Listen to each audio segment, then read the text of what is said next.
Ready to unlock the secrets of your website and understand exactly how users are interacting with it?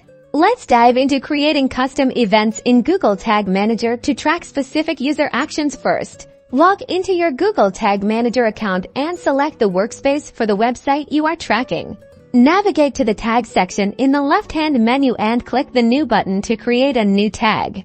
In the tag configuration section, click to choose a tag type. Select Google Analytics GA for event.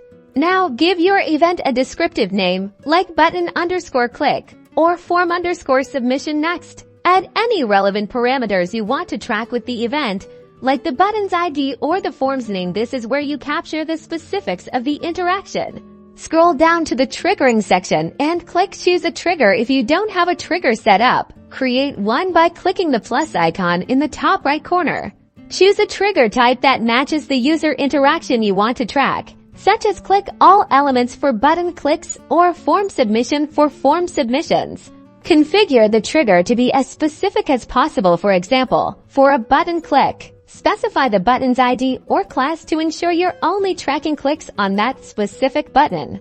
Once you've configured your tag and trigger, give your tag a descriptive name so you can easily identify it later. Click Save Tag, then click the Preview button in the top right corner to test your tag and trigger in debug mode.